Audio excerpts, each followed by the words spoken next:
Assalamualaikum warahmatullahi wabarakatuh. Nama saya Raka Satrio Wibowo dari kelas 11 IPA 1. Ingin menjelaskan apa itu sel pada tumbuhan dan juga hewan. Pertama ada pengertian sel. Sel itu merupakan unit terkecil dari makhluk hidup secara struktural dan fungsional, serta tidak dapat dibagi lagi menjadi bagian yang lebih kecil. Secara struktural, artinya sel merupakan unit terkecil dari makhluk hidup. Sedangkan secara fungsional, artinya sel memiliki kemampuan untuk dapat melakukan berbagai proses kehidupan seperti perombakan, sintesis, respirasi, dan lain-lain. Lalu di sini ada komponen kimia sel. Diawali dengan karbohidrat, lalu dipecah menjadi monosakarida, disakarida, dan polisakarida.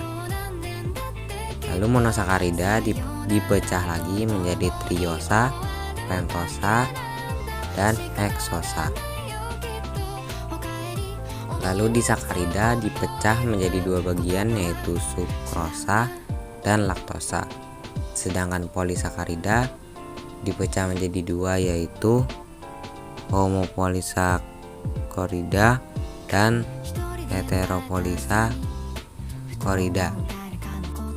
Sekarang ada lemak atau lipid. Lemak atau lipid dibagi tiga, menjadi lemak sederhana, lemak gabungan, dan turunan lemak. Lemak sederhana dibagi dua, menjadi asam lemak jenuh dan asam lemak tak jenuh. Sedangkan asam lemak gabungan dibagi menjadi empat, yaitu fosfolipid, glikolipid, lipoprotein, dan karotenoid. Lalu sekarang ada perbedaan dari molekul DNA dan RNA. Yang pertama, di DNA itu terdiri dari dua rantai nukleotida atau double helix panjang. Sedangkan di RNA hanya punya satu rantai atau single strand nukleotida pendek.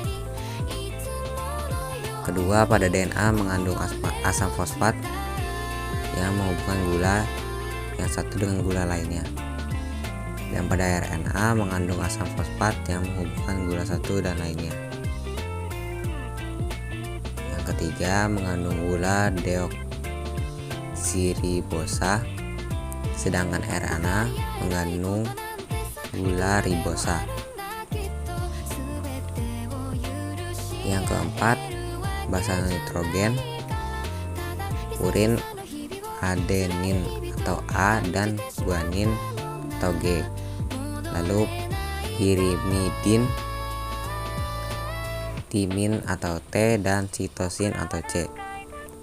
Sedangkan di RNA, purin itu adenin atau A dan guanin atau G, dan pirimidin sebagai urasil atau U, dan sitosin sebagai C. Yang kelima, DNA merupakan materi genetik lalu membawa informasi genetik. Sedangkan RNA berperan dalam sintesis protein. Yang keenam, DNA terdapat pada kromosom, nukleoplasma, mitokondria, dan kloroplas. Sedangkan RNA hanya terdapat pada nukleolus, nukleoplasma, dan sitoplasma.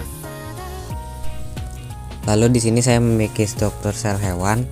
Pertama ada membran sel, kedua nukleus atau inti sel, ketiga sitoplasma, keempat filamen antara atau serabut antara, kelima dinding sel, dan ada lainnya.